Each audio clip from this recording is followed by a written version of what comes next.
All right. Good evening and welcome to the weekend eve as Thursday night is going on. I am Brian Kress, the Awesome Voice, with my co-host and my brother with another mother, Coach 24 Darwin Penny, who is not here tonight. He had some responsibilities that he needed to get taken care of, and that is perfectly okay. And running the controls is Mr. George Walker, DJ Scatter. How are you doing tonight, Mr. Walker? I am super fantastic. Oh, that is awesome. Oh, are you better than the Royals are doing?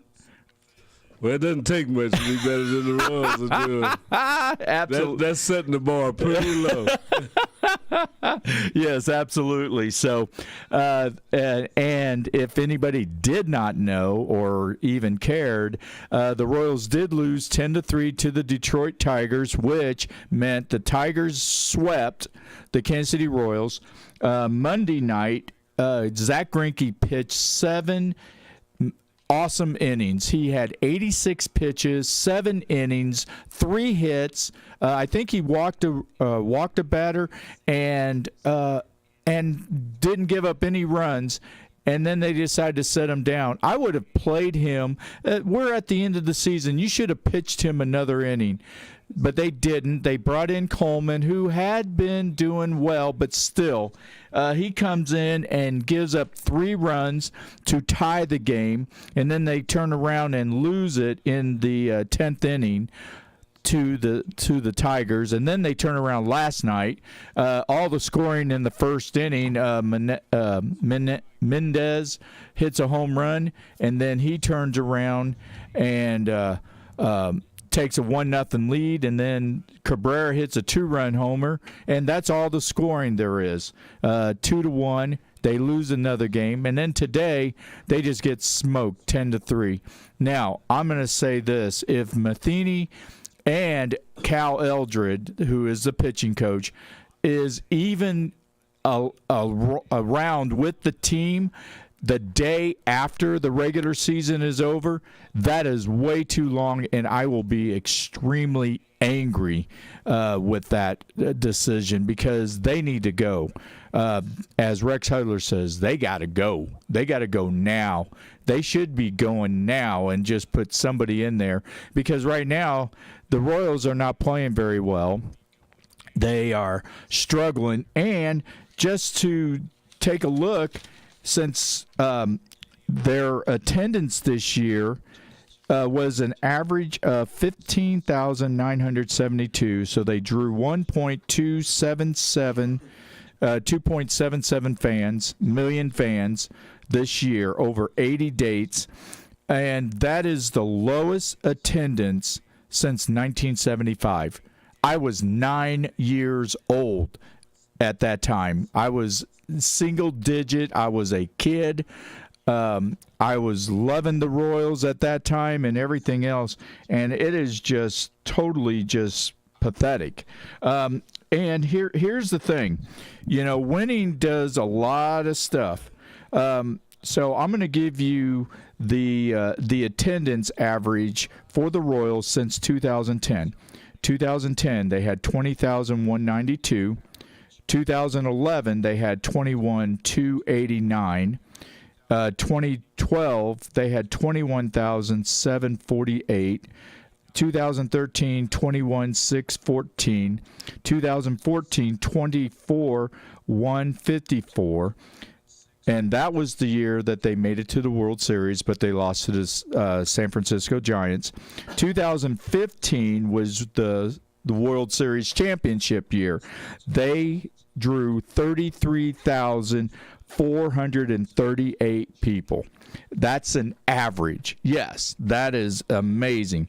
2016, 31,577. They struggled until the end, but they still had pretty decent team. But you could see it's starting to go down. 2017, 27,755.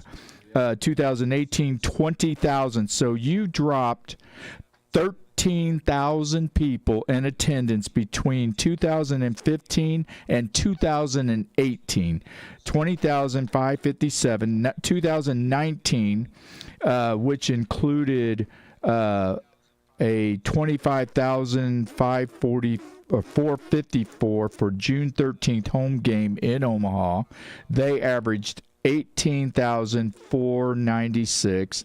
Now, in 2019, was, I believe it was like 18. It was around 18,000, but they just slowly kept getting worse and worse. And this year, in 1975, they drew 1.151 million people for the average of 14,959. That was when I was 9 years old. So they only drew roughly 1,000 more people than they did in 1975. Look, this is why John Sherman needs to make changes.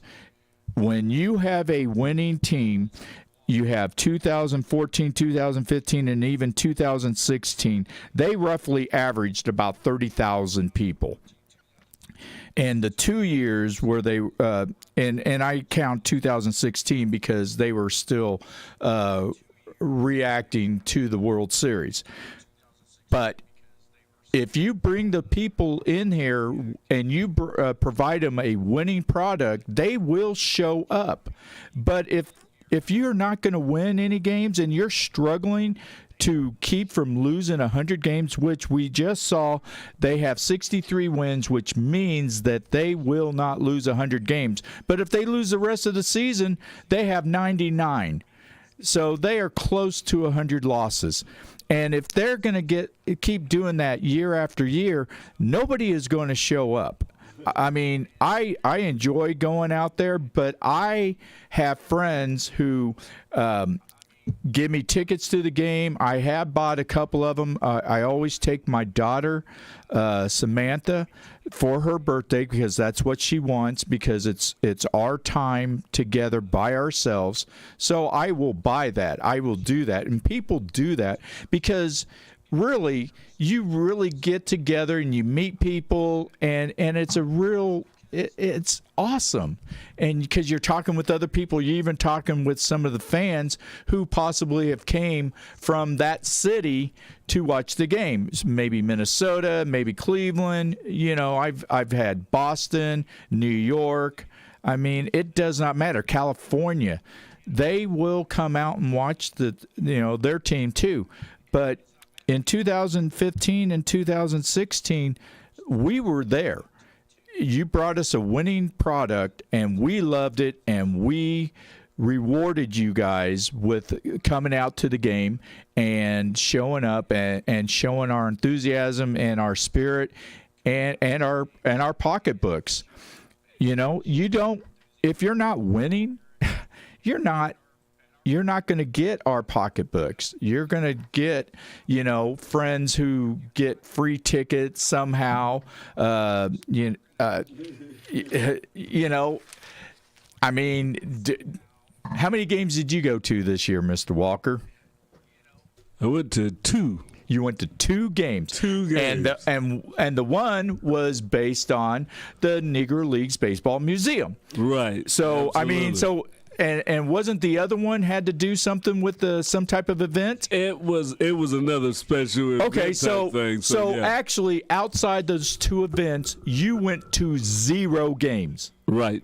So there you go, right there. It took an event for him to go. Right. And I'm still upset with myself that I did not get a picture of you and the missus kissing on the kiss cam. I was like, oh my gosh. I loved it. But that was a fun night. Right, and it was a fun night. But you need to have that type of fun more often out there. Right, which means that the teams are winning. I mean, people are not going to go out somewhere. They can go somewhere else and have fun. I mean, look, the Chiefs cost a lot to go to the games, but they are always winning. Yes, they did lose to Indianapolis, and we will talk about that in a little bit. But the thing of it is they are winning. They have gone to the AFC Championship and played it at home the last 4 years. No other team has done that. So they are bringing a winning product. Guess what? Everybody is showing up, and you get people that will come out of town and say, hey, I've never been to a Chiefs game. Well, wouldn't it be nice if we said, hey, I've never been to a Royals game? This would be fun. I went to the very first game, the World Series in 2014. My son got us tickets. He bought tickets from his work, and so we were in line, and there were people there was maintenance workers that were from San Francisco, and they worked for the Giants, and they said that they gave us, they got tickets to the games to go, which was awesome.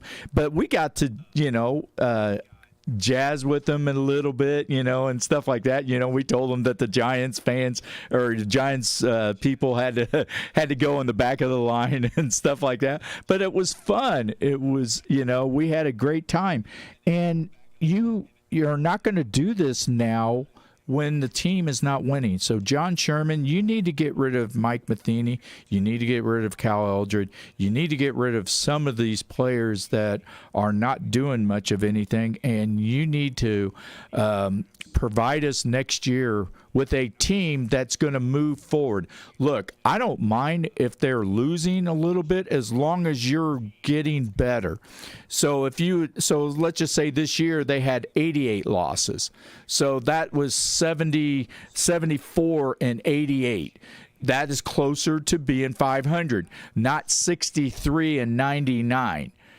So you need to start bringing the people out, or you need to start bringing a winning product out, and the people will start coming back.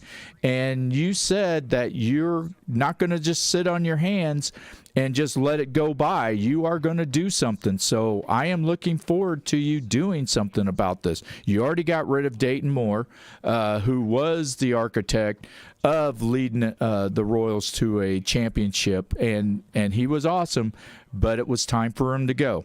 So saying that, that is enough. I mean, I've actually talked too much about the Royals, but saying that, I love going out to the Royals game. I love taking my kids out there and grandkids out there and enjoying the time with them. Come on, John. Let's get it going. Now, let's talk about the American League. Everybody has claimed a division with the exception of Atlanta and New York Mets. And right now they are tied with a 97 and 58 record. So they have, I believe it is 5 more games. No, is it 5 more games? No, 7 more games. 7 more games for the season. So that's going to be really good. I guess that the season is going to end on like next Wednesday or something, because the Royals also have they have 155 games. So that means they've got 7 more games. So they've got a weekend series, and then they've got next week. So, but anyway, last night in Toronto, Aaron Judge hit number 61, and it is awesome.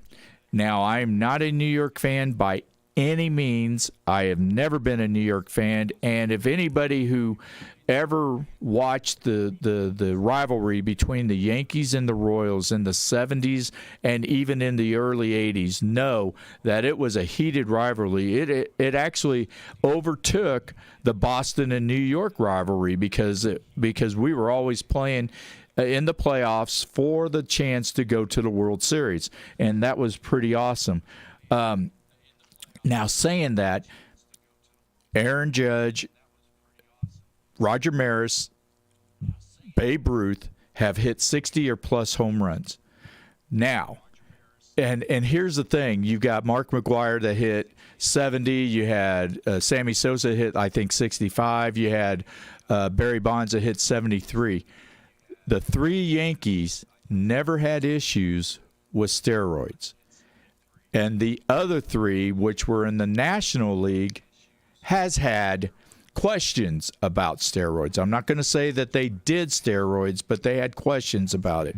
And that is another subject. But what I'm just saying is that in the American League, 3 New York players got 60-plus home runs. And Aaron Judge has the record for the American League, which had stood for 61 years. Hello? I just lost me for a second. But it was 1961 that Roger Maris hit 61. It took another 61 years for Aaron Judge to hit 61. Now, how ironic is all that? You have 61, 61, 61. So there's a common denominator right there. So, but anyway, I just wanted to congratulate Aaron Judge. And here's the thing. There were 2 guys that were leaning over the railing to try to catch the ball. It was right in front of the Toronto bullpen. And one guy, and they had gloves. It wasn't like they were trying to catch it barehanded. They had gloves, and they missed. There was a joke that the wife was going to divorce him because of the fact he couldn't catch it. But here's the good thing. Nobody values it.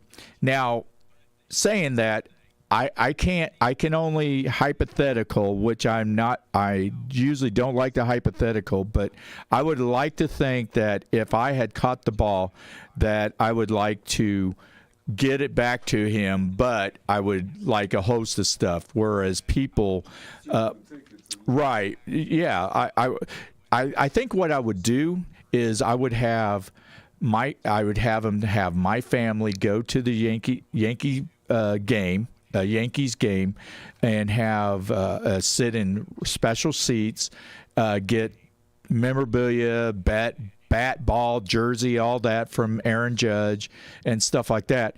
But the best thing is that Aaron Judge doesn't have to fight for it.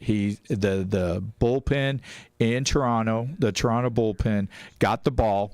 They gave it to the Yankee side, and now he has it. So he can keep it. He doesn't need to worry about, what people want and all that. And that is really good. Now, God bless if you can get the ball and you can get money. Now, like when Mark McGwire hit number 61 or 62, the guy, they were going to give him a whole bunch of stuff, and he said he wanted to meet and greet with Mark McGwire. Mark McGwire said no. And so the guy said, heck with it. 3 months later, he sold it for $3 million. And all he was going to get was like $30,000, a bat and ball, and jersey, and then just to meet him. Oh, my gosh. And you said no? Oh, my God. And sometimes it just shows how rude people, or sometimes how rude the players are. I am not a player. I don't know what they go through and everything else, but that wasn't something that it was like, totally out of the realm. I mean, yeah, I would love to meet Aaron Judge and get a picture have dinner with him or something like that, I mean, heck, I still would love to have Salvador Perez come over to my mom and dad's house and have chicken and beef enchiladas. If I can ever do that, I would definitely do that. Oh, see, that would be, you wouldn't have to give me a ball. You wouldn't have to give me a hat or jersey or anything else. But if you could do that for my mom and dad, because my mom just loves Salvi, that would be awesome, and, now it would be difficult, but I would be like, look, you can bring whoever you want. You could bring a police escort or whatever, bring them out, and, so we're not bad people,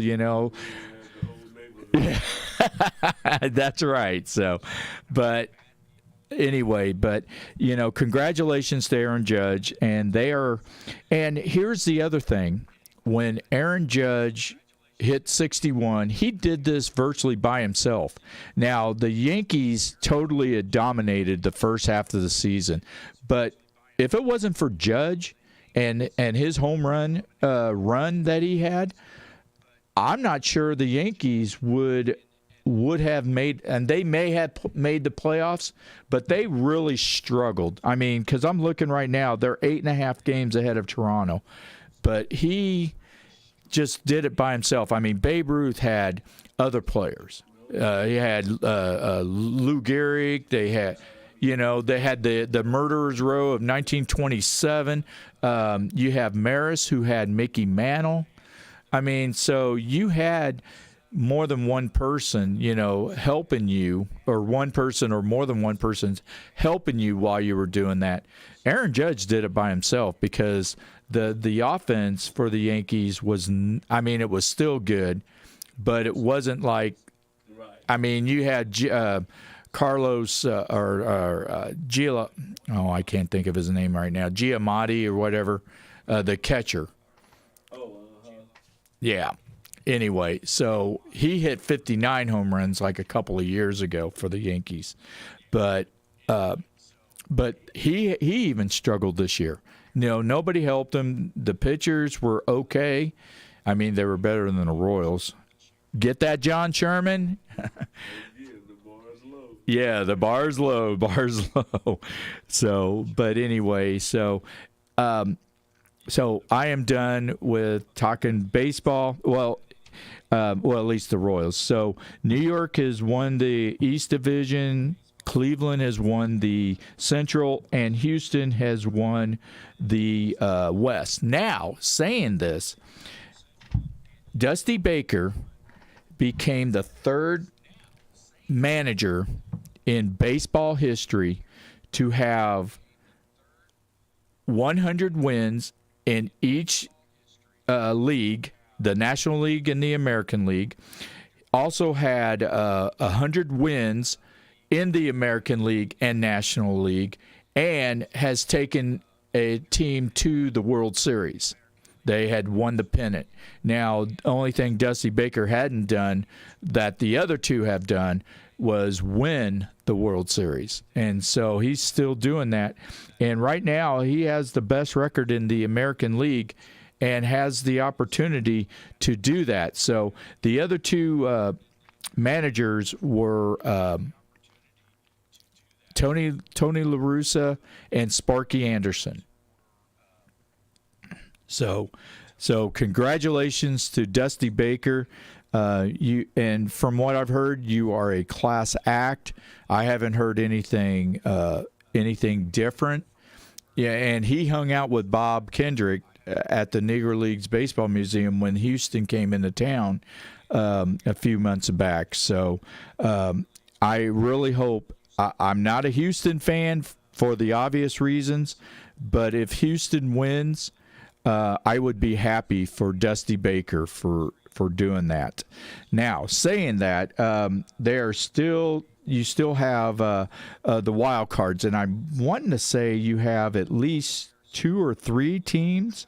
And looking at it, Toronto is leading, and Tampa Bay is a game and a half behind, and then Seattle is another game and a half behind on that. So you have those 3 teams, and then you have Baltimore still has a fighting chance, and Boston. Now, here's the funny thing.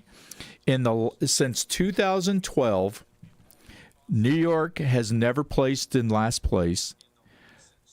Tampa Bay was in last place once. Toronto was in last place once. Baltimore was in last place 4 times. And the Boston Red Sox, who are supposed to be this great team, have been in last place 5 times since 2012. And I'm just telling you, that is the change of guard. So Royals, get it going again. In the National League, like I said, Atlanta and New York are tied. So whoever does not win the division will definitely get a wild card. You have the St. Louis Cardinals. They won the Central. And then the Los Angeles Dodgers, who have the best record in baseball with 106-48.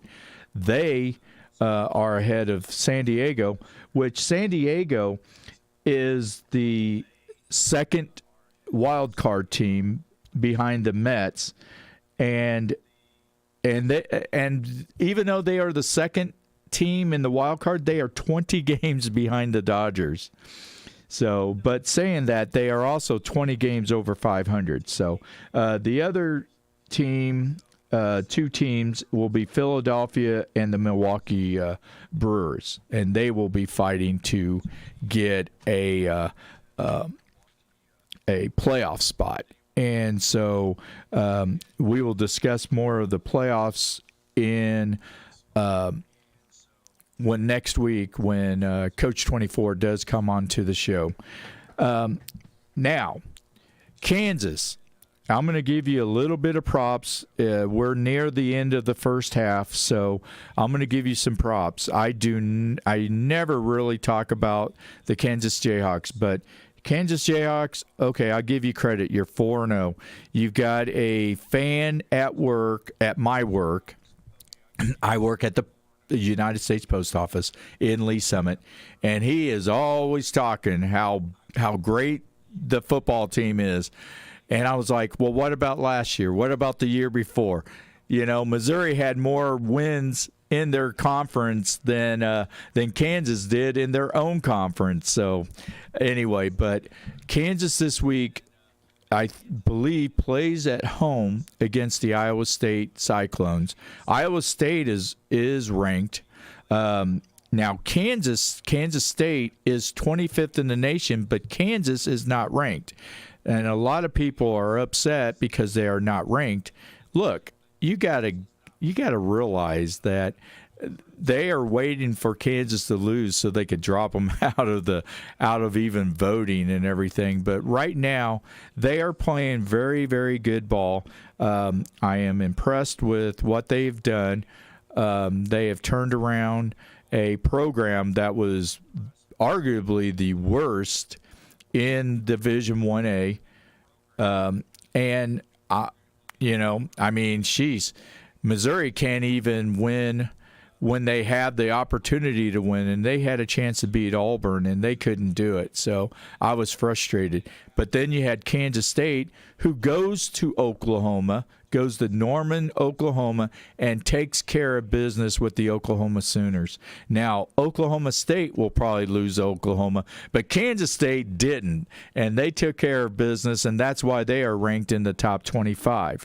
So I'm just, so the locals outside of Missouri, which is sad for me to say, Kansas and Kansas State are doing well, and they deserve that. And with that, we're at halftime on any given Sunday. And so when we come back, we will talk about the NFL. We will talk about tonight's game between the Miami Dolphins and the Cincinnati Bengals, and I will make my prediction. DJ Scatter, are you going to do another tie again? Oh, what? On the football game. Oh. We will get your answer when we come back. So this is Brian Kress, the Awesome Voice, and you are listening to Any Given Sunday.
Hello. Hey, I am back.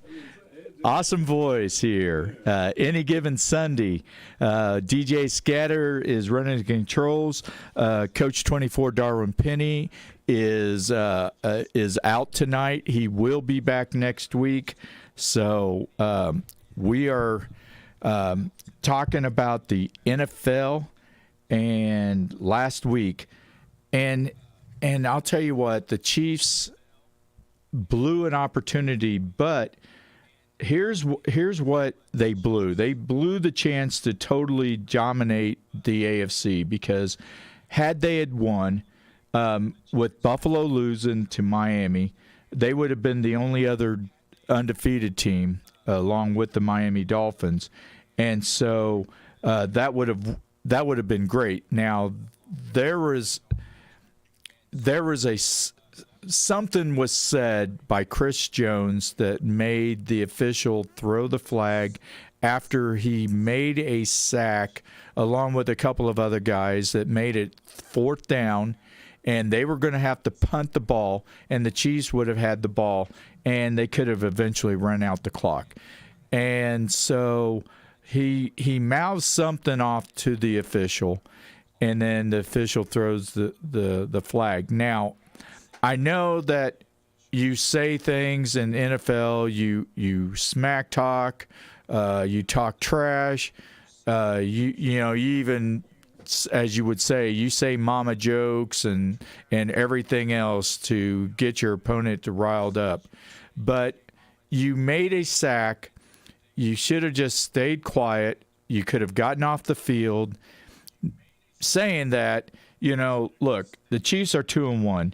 I mean, we are not the Las Vegas Raiders, who are 0-3. We are not the LA Chargers that are 1-2 and got smoked by the Jacksonville Jaguars, who have defeated 2 teams in the last 2 weeks by the total score of 62-10. Yeah, they have given up 38 points, which is tied for the second lowest in the AFC behind Denver. Yeah, they're tied with Buffalo, and Denver is only 2 points less with 36 points. But the problem is Denver has only got 43 points, and they are 2-1. I mean, they have not really played that well, but they are 2-1. It just shows you any given Sunday. That is what our show is called, Any Given Sunday, because any given Sunday. And you had Buffalo, who everybody was talking about going 17-0 and just totally just blowing people away. And they were going to score 50 points a game and give up 5 points a game. And they couldn't even score 20 points against the Miami Dolphins. So Miami won the game. They are the only undefeated team in the AFC, and there are only 2 undefeated teams in football right now, and they are the 2 most unlikely teams right now, Miami Dolphins and the Philadelphia Eagles. And Philadelphia has really played really good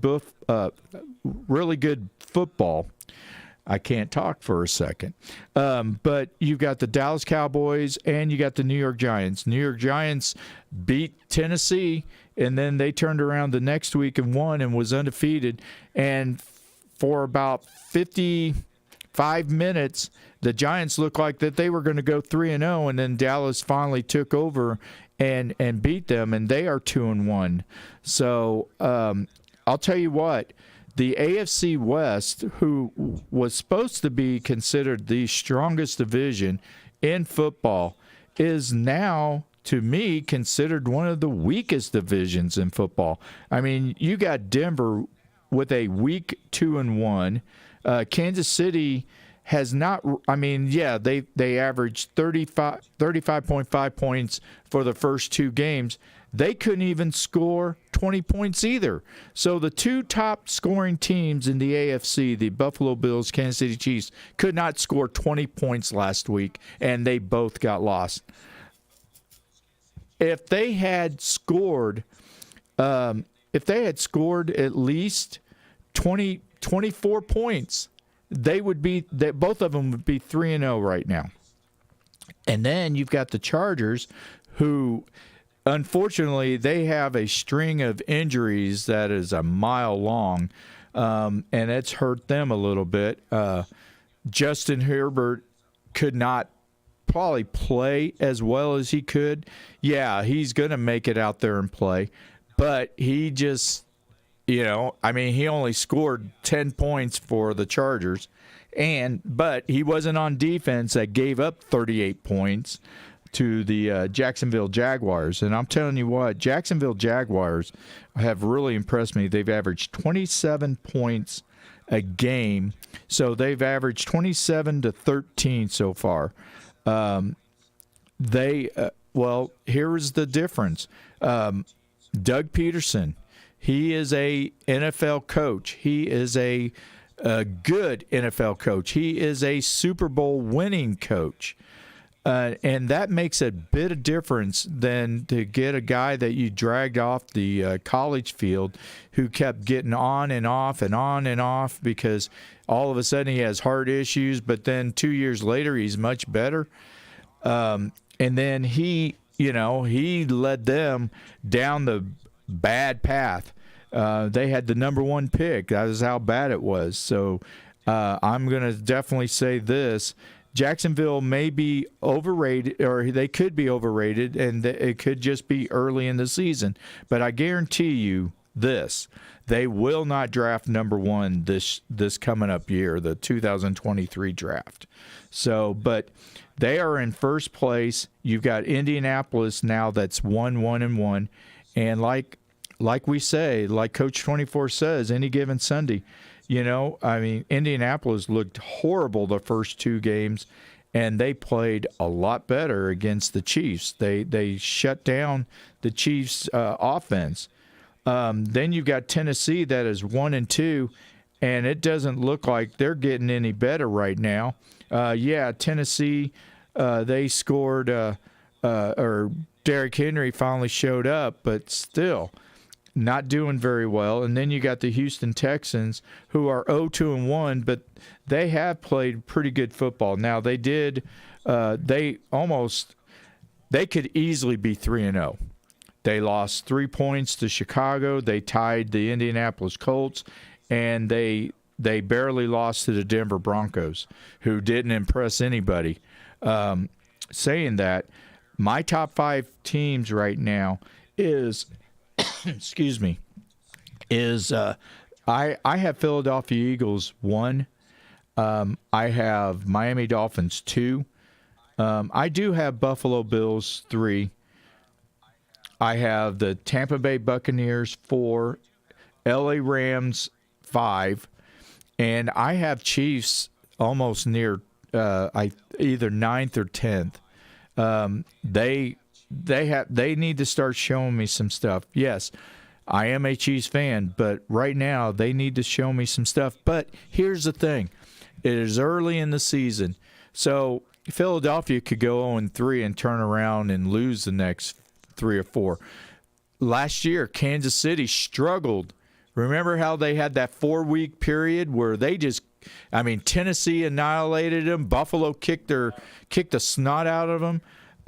And they struggled, and then they turned around and they were playing the best football at the end of the year. As Sean Barber says, this is a grind. Even though they only play 17 games, where baseball is 162, basketball is 82, and NHL is 80, they play a lot of games. Well, the football, it matters each week, but saying that, just because they win one week doesn't mean they're going to turn around and win the next week, but it's just week after week, and it is virtually one day at a time. It's 1 week at a time. It's one game at a time. And so you got them going. And so before in a little bit, we'll talk about tonight's game, the Miami Dolphins going to Cincinnati to play the Bengals, who have struggled themselves. They took the second half against the Jets and finally pulled away from them. The Jets, who are arguably always the worst team in football, has played at least decent football, where they're not the worst team in football. Right now, I got Las Vegas as one of the worst teams. I have the Seattle Seahawks as one of them. I do have Houston, and then Washington Redskins, and I've got Denver. I got Denver as the fifth worst team, and they are 2-1 because they keep playing like this. They're not going to have a winning record. So, but you've got Miami going to Cincinnati. Cincinnati Miami with the hurricane going on down in Florida, Hurricane Ian.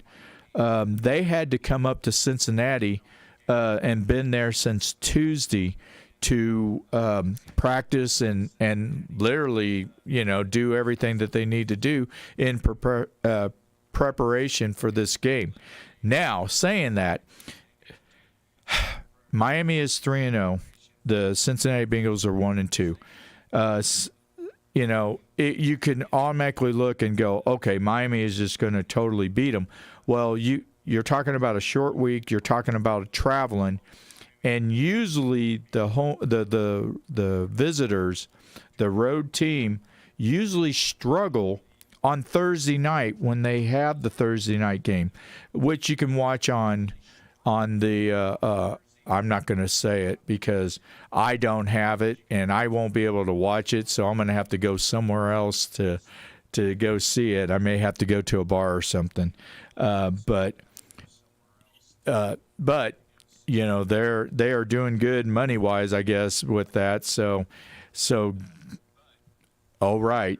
But anyway, you got Tua, who supposedly had a concussion in the game, but they put him back in, and there's supposed to be an investigation. But obviously, they're not going to investigate it that early so that he can make sure that he can play tonight. They were going to make sure that there was just no way possible that he would not have made it. So I'm just they make the quarterbacks totally different, even the NFL Player Association wants an investigation. They want to know what happened. They want to know why he did not, or he got checked or whatever. They were saying that he had a back injury. It was not a back injury.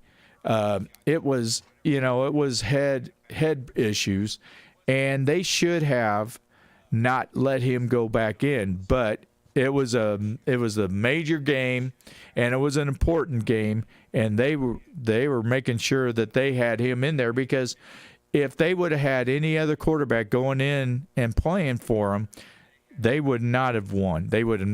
Buffalo would have somehow eked out the victory, and so. But I guess you don't know what's going on, but still, there should be an investigation. There is no investigation. I just, you talk about Chris Jones making a comment to people. Now, they're saying that they're trying to protect quarterbacks, and, whether it's hitting them or saying anything to them, they're protecting them. But what about Tom Brady, who mouthed off something to somebody else and caused a melee that got Marcus Lattimore kicked out, that got Mike Evans kicked out of not only that game, but then the next game, because he left the bench. Now, you're not supposed to leave the bench. Just like in basketball, you're not leaving the bench to go fight.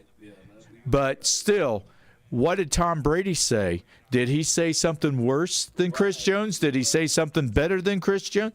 Obviously, Marcus Lattimore was not happy with what Tom Brady said. And you're going to trash talk, but, you got to treat players fair, and you got to treat them equally.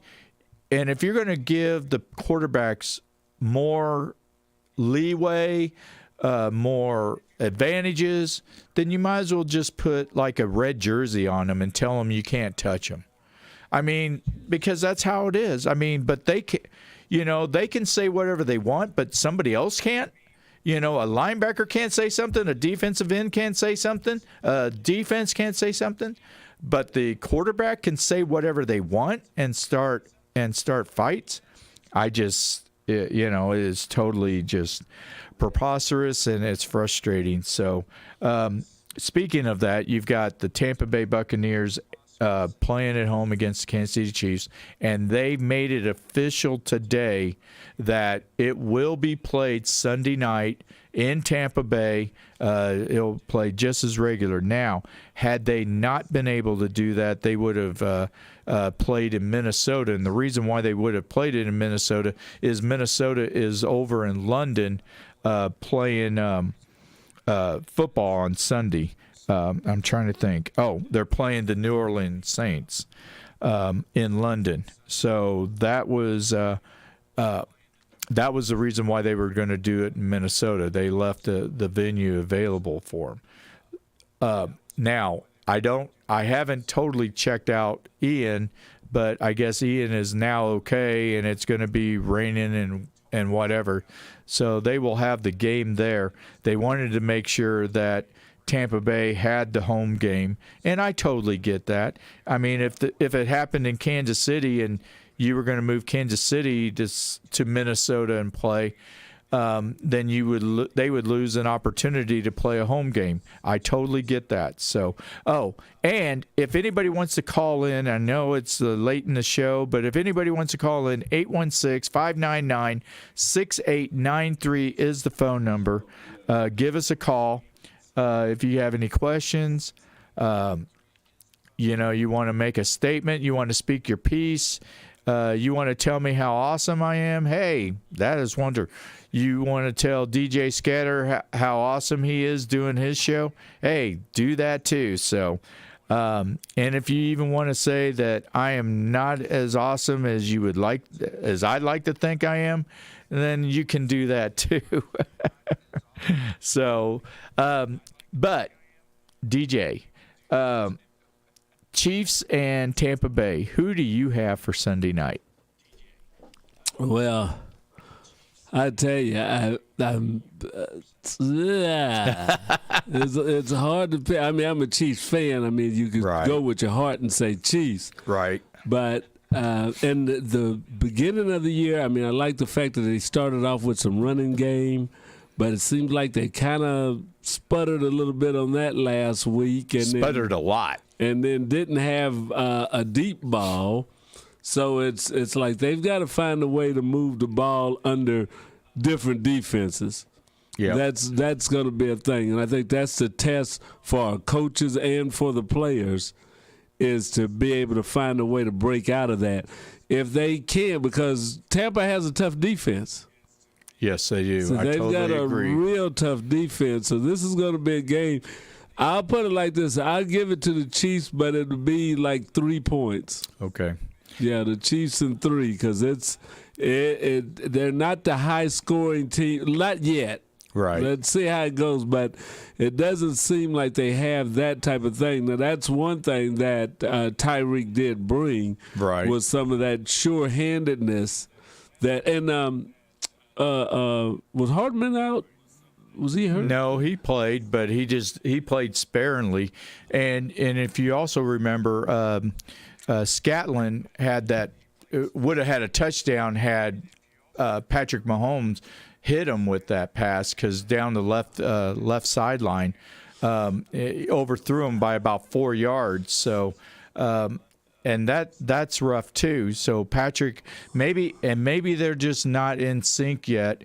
Got to get adjusted to different speed of players and stuff. When you haul off and throw a deep ball, okay, what guy is actually going down there? Because like you say, you may have been used to throwing to a Tyreek. He may have been 4 yards farther down. Right, absolutely. But you've got to make that adjustment. Yes, exactly. As a quarterback. Right.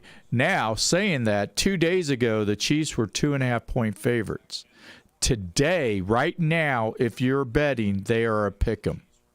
Okay. So, I can believe it. And as much as I would like to pick the Chiefs, I do a show Sunday night, or I do show on Sundays, NFL predictions, Awesome Voices NFL predictions. This is my 7th year of doing this.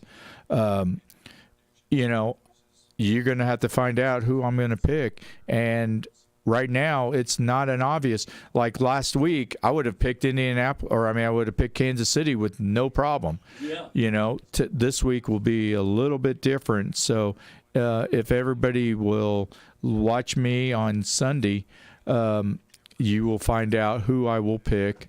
How do they watch you? How will they watch me? They will watch me on Facebook Live.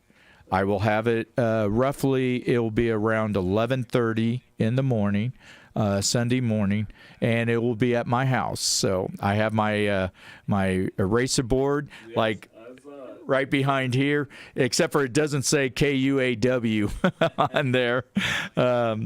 But yeah, I will have my picks. Now, this past week, I did horrible. I did 6-10.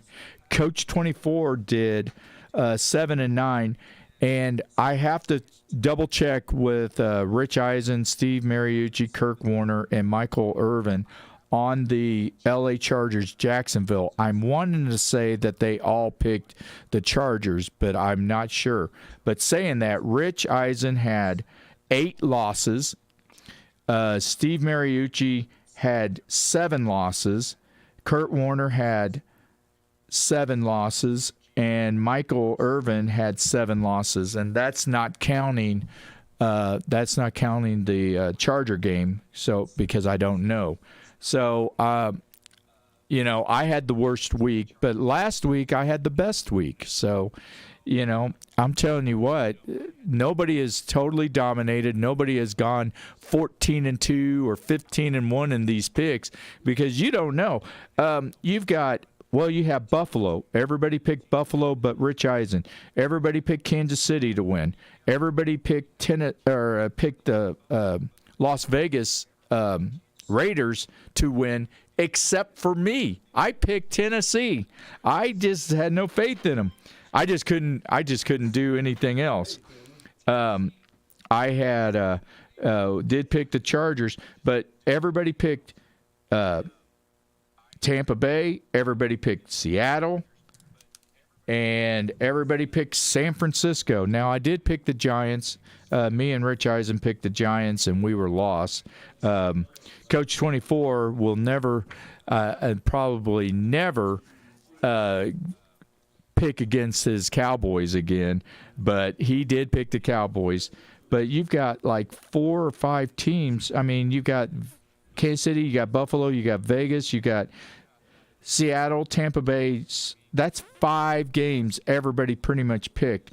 And here's the other thing. The Pittsburgh Steelers, they pretty much picked the Pittsburgh Steelers to win, and only 2 picked Cleveland to win. So, I mean, it was just, you just don't know. I mean, you can do all of your predictions. You can do all, I did most, like for 58 minutes, had I had who I picked after 58 minutes, I would probably have like maybe 4 losses total. But saying that, it's not going to happen. So, but this week I went 6-10. I was in second place. I am going to drop big time. But as bad as I went 6-10, I am not going to drop that far back. Like I said, Rich Eisen has 8 losses and possibly 9.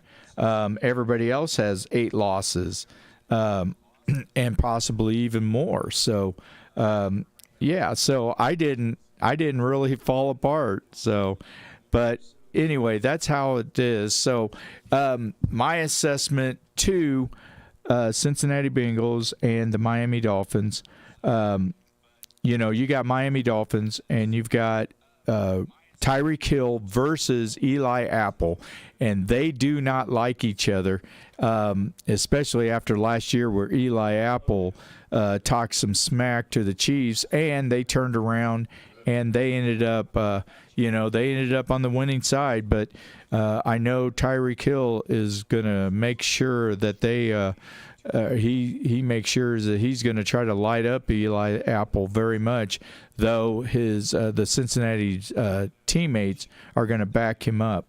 Now, saying that, I think the offense is getting a little better, but if Miami's defense can get to Joe Burrows, it's going to be another rough night. They need to get that offensive line together to protect Joe Burrow. And when they finally protected him in the second half against the Jets, good things started happening. Saying that, I think with Miami being there in Cincinnati, out of their elements and everything else to practice, I'm going to pick that the Cincinnati Bengals, and I believe they are a 3-point favorite over the Miami Dolphins. And with that, I am going to pick the Cincinnati Bengals to win 27-23. So if I was gambling on this, and DJ Scatter already told me to stay away from the casinos and gambling area and all that, I would pick Cincinnati, and I'd pick the points. And as you can see, I've got my Jamar Chase Super Bowl jersey from last year, his orange jersey. I didn't want the black one or the white one. I like the orange, so that's what I took. So anyway, but our show is getting ready to end, and we had ourselves a great show. I appreciate everybody who watched us tonight. I'm going to have to find out how many views I'm getting. I've got to figure out a way to figure this out, because Facebook always loves to jack around and mess up with what is a good thing, and they always seem to do that. So, but you guys have yourself a great weekend with Coach 24, Darwin Penny, DJ Scatter, George Walker, and myself, Brian Kress, the Awesome Voice. Be awesome, not angry, and you guys have yourself a great weekend. And enjoy some football.